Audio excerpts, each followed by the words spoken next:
Okay, you have the floor. Go ahead, Colonel Arnido, Bulacan, Provincial Director. To the chairman, sir, Senator Ronald De La Rosa, and the member, Senator Pitulpo. Sa lahat po, magandang umaga. I am Police Colonel Rayleigh Arnedo, the Provincial Director of Bulacan. So I'm here to brief you on the case of the Rodelio Vicente, sir. Please proceed. Sir, nag-umpisa ito doon sa warrant. Please kindly click the facts of the case. Ito yun, sir, yung umpisa ng case. The Pandi Police Station, may warrant, sir, na na-receive multiple warrant for a certain Conke. Then, Ito po pangalan nung nakalagay sa warrant? Elmar Conke, sir. Ano po? Elmar Conke. Ongke. Yes, sir. The subject of the warrant of arrest, sir. Ongke, okay. Yes, sir. Then, accordingly, my information that that subject of the warrant ay nakatira, nandun sa bahay ng Vicente family. So, as yung warrant server... So, sir, ano pangalan po ulit ng yung subject nyo? Elmar Conke. Elmar Conke. Your Honor. Conke, okay. Ano Then to, yung- arrest warrant po, hindi to search warrant. Am I right? Arrest warrant, sir. Arrest warrant. So, ngayon, hawak yung warrant for Elmer Conke. May nagsabi sa inyo na asset ninyo or nakapagsabi sa inyo na si Elmer Conke ay nasa bahay ni Rodelio Vicente, sir. Rodelio Vicente. Okay, proceed, sir. Then, yun, sir, pumunta sila doon to validate the information at doon na, sir, nagkaroon na ng To validate. commotion. So, when you say to validate, paki-define po yung to validate. Validate, sir, i-confirm yung presence of the subject of the warrant. Okay. Doon, sir. And how did you do the violation? The validation? Siguro, sir, yung chief intel natin pumunta doon sa, sir, sa area at accordingly, nakamotor sila. Then, sabi nila about to ask a certain personnel, No, sir, person. huwag na tayo papasikot-sikot. Ako na lang, I'll fill in the Yes, blanks. sir, yes, sir. Pinasok yung bahay to validate.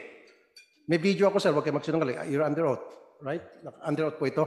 Pwede kita pakulong sa baba. Pag sinungaling ka, I have the video. Yeah. Pinasok yung bahay. You're According under oath, to the... you're under oath, Colonel. Sir, kung titignan kasi natin yung bahay, sir, nasa gilid eh. Kaya nga po, Sige, pero merong mga video na nakalagay nakapasok at may mga witnesses na to confirm na pinasok. Ito yung bonnet gang, remember?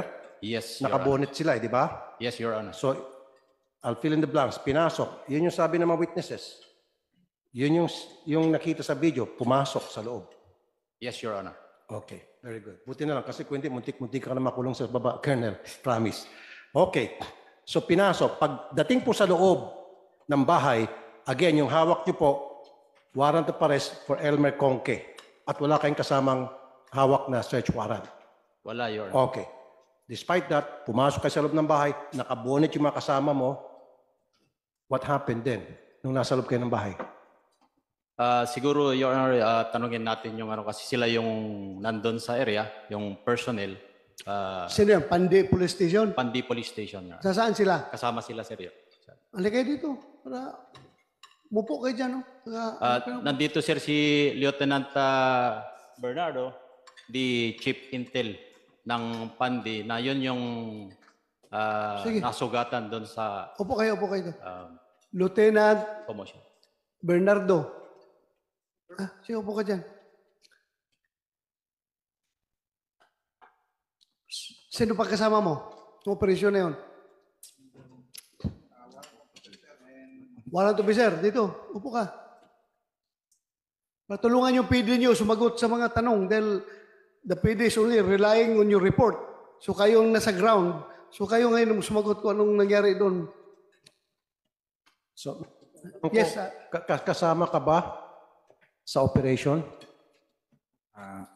Mr. Chair, Your Honor, actually, sir, we were advised by our counsel.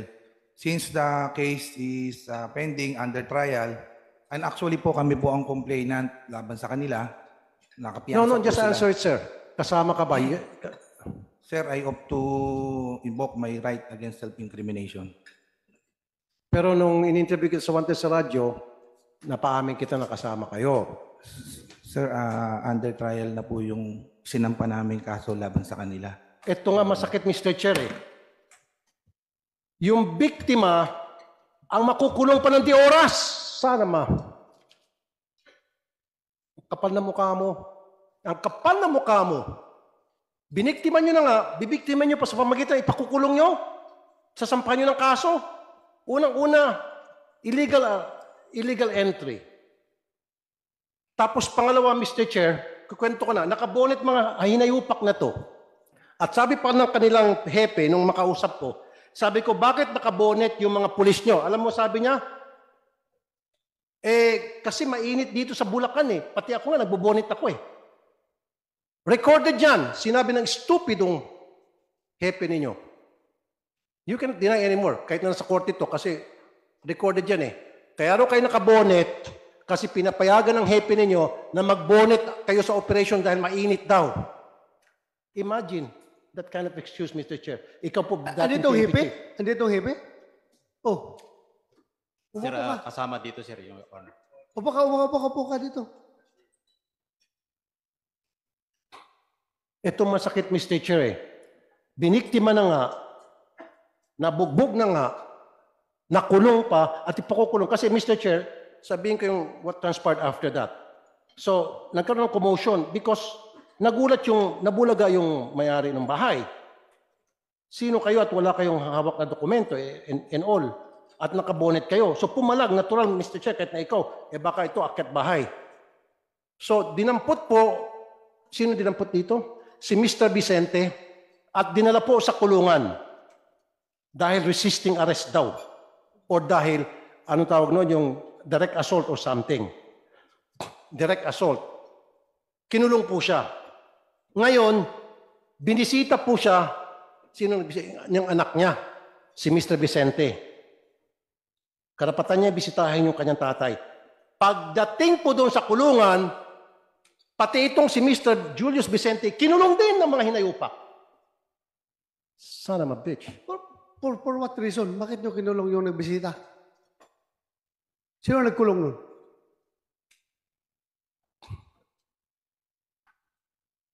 Sino nagkulong? Inaresto po namin sila at may probable cause po yung pagkaka-aresto namin. Actually po, sir, undergoing po yung trial. Lakasan mo boses mo. Huwag kang mahiya kung totoo yung sinasabi mo. Lakasan mo yung sinasabi mo. Your Honor, isang legitimate police operation po yung nangyari. Inaresto po namin sila at ongoing po yung trial para po sa kaso na isinampa namin. How can you say it's a legitimate operation? Number one, you were not wearing proper uniform and you were wearing bonnet. Natural, yung tao na pinasok nyo dahil wrong information binigay sa inyo at wrong house at wala kayong dalang search warrant in the first place, dapat hindi nyo pinasok yon. Illegal entry yon. Number two, wala kayong body camera. Number three, hindi nyo sinabi kung sino ang i-purpose na pagpunta nyo doon. Number four, nanampal kayo. Natural, papalag yung sinampal ninyo. Gawin mo sa bahay ko yan. God forbids. Hindi nyo kayang gawin yan sa mga taong alam nyo papalag at may kakayang pumalag. Ginagawa nyo kasi mga pobre. Gawin nyo kayo sa bahay ni Senator Bato de la Rosa yan. Pasukin yung bahay ni Senator Bato, tapos sabihin nyo, search warrant para kay Juan de la Cruz. Baka niratat kayo ni Senator Bato. Gets mo? Kaya nyo nagawa dito kasi alam nyo, walang kakayang lumaban. Pobre. Ang masaklap, pinasok nyo na nga, ginawa nyo na po ng illegal, binayolate nyo ng kanyang karapatan, at ngayon, kasampahan pa ng kaso, ang kapal na mukha mo. Ang kapal na mukha mo, hinayupak ka. Napakakapal na mukha mo, Teniente. Comsec, you delete those words, ha? Yung, Sorry, Your Honor. Hindi. Your Honor, kasi alam na alam ko itong kaso. Lumapit sa akin yung mga victims, Your Honor. ito po, okay, pakisagot na lang. So, dumalaw itong si Mr. Julius Vicente, ikaw na magkwento. So, nasa kulungan na po yung papa mo, di ba? Opo. Dumalaw po kayo. Opo. Tinanong ko po kung dun po ba talaga dinala tatay ko. Tapos, ginawa po nila, binitbit po nila ako. Anong rason? Bakit daw kayo Hindi ko nga binibit? po alam kung bakit. Ha? So nakakulong ka? Kinulong po nila ako. Nakailang araw ka sa kulungan? 1 linggo din po. Bakit ka nakalabas? Nag-bail po. Nag-bail ka? Opo. For anong kaso? Direct assault po. Nakipagsuntukan ka sa mga pulis doon sa loob ng istasyon? Magagawa ko po ba yun? Ang lalaki ng mga katawan po niyan. Bakit naman nag-assault? Kaya Mr. Che, mapapamura kayo. Pumunta lang itong pobre para hanapin yung kanyang tatay kung nandun nakakulong. Of course, pwede ba siya mag-direct assault? Istasyon ng pulis yun.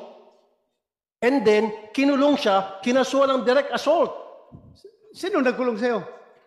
Si Yung Bernardo kalbo. po. Ay, yung walang buhok. Dinadamay mo pa ako dito, Mr. Kuan, ha? Bernardo. Hindi, ito ha. This is investigation in aid of legislation. Kahit na ongoing na yung kaso nyo sa korte, lahat ng tatanong dito sa inyo para dito sa kaso na ito, in aid of legislation, kung hindi naman incriminating sa'yo, you can answer the question. To give clarity, para sabihin ng tao na wala ka tinatago.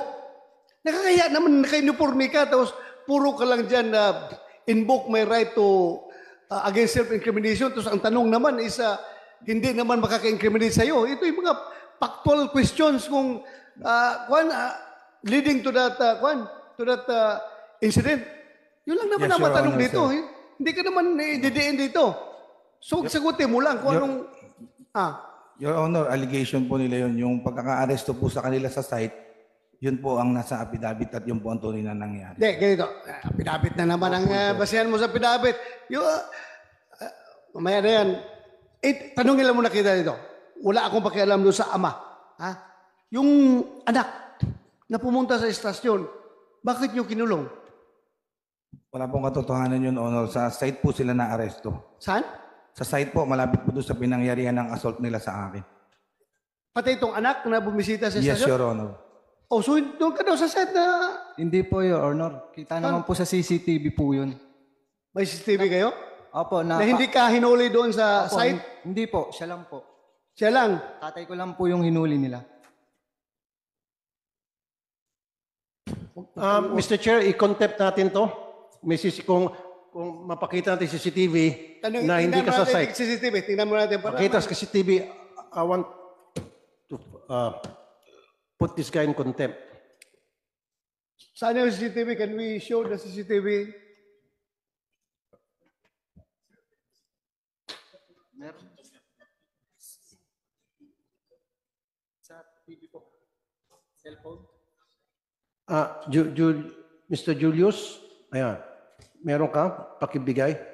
Kasi kung merong video na ikaw ay hinuli, hindi doon sa site, tulad ng sinasabi ni Mr. Bernardo, I would like to hold him in contempt at gusto ko siyang makulong sa baba, Mr. Chair.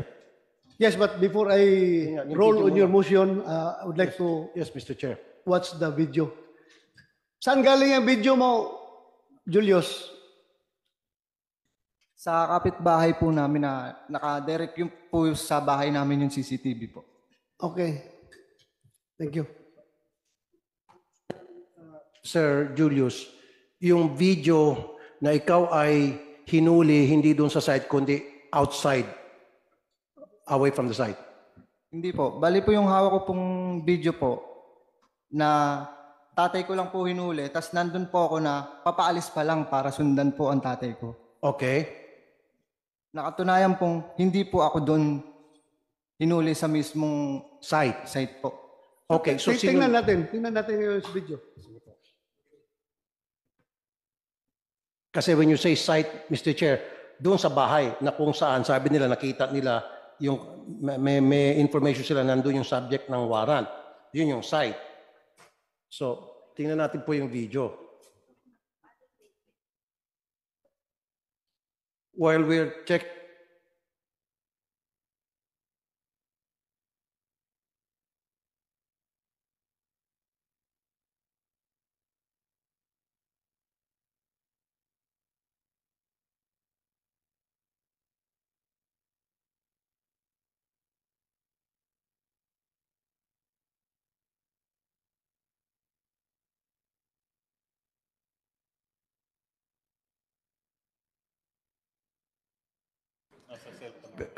Chair, habang nilitip yung video, pwede natin pakwento kay Mr. Rodelio Vicente yung pangyayari para malaman ng iba na hindi pa nakapanood ng Wanted sa radyo.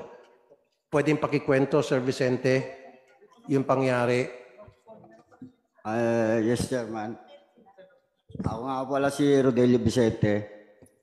Nung araw pong yun, nung pumunta po sila ron, nanonood po ako ng TV, balita, hapon.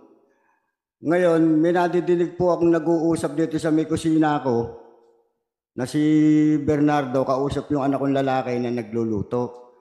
Ngayon po, abang nagluluto yung anak ko, abang nag-uusap po sila, yung informer niya po pala, umaakit na sa may bintana. Yung bintana namin sa may gilid. Ngayon po, siguro hindi siya makapasok dahil akala niya, kortina lang, yung pala, sarado pala yung loob. Lumabas po siya, pumasok po siya sa loob. Hindi ko alam na siya yung pumasok sa taas namin. Ngayon, yung manugang ko po nasa taas, sinigawan siya, sinigawan yung informer niya. Kaya nagulat ako, ba't may sigaw sa taas? Nung bumaba yung informer, sabi ko, "Hoy, bakit nandiyan ka sa loob? Sino ka ba ako?" Paglabas ko po, tsaka lumabas to si Bernardo. Sabi ko, "Sir, bakit, sir?" Hindi ko po pa alam na pulis sila. Sabi nila, mga pulis kami. Ba't nyo pinatakas yung hinahanap nila? Pero sir, nakasibilyan sila, no? Opo. At nakabonet. Opo, nakaganon po sila ng ano. Yes, sir. Nakasaklop po sila. Kaya lumabas po ako. Doon na po kami nagkaroon ng kuwanan, harangan, ng emosyon. Hinarang mo. Hindi po, kinakausap ko po sa labas. Wala pong sila yung nangaharas talaga. Pero Gusto yung hinahanap nila na suspect nandun sa loob ng bahay mo, wala po, hindi po namin kilala yun eh. hindi nyo kilala. Hindi po namin kilala. Wala doon sa loob. Opo. Kami lang po nung nandoon, yung anak ko nga lang po, tsaka yung mga apo ko. Okay. Tsaka yung hinahanap po nila, hindi po namin kilala yun eh. Kahit mga kapitbahay ko nga namin, hindi ko kilala yun eh. Tapos po, So, ilan sila? Dalawa lang siya? hindi Sila? po, bali, 3 po sila, tsaka 2 informer. Yung informer sa civilian. Opo. Kilala mo yun? Hindi ko po kilala yun eh. Pero namumukhaan ko po. Yeah, thank you.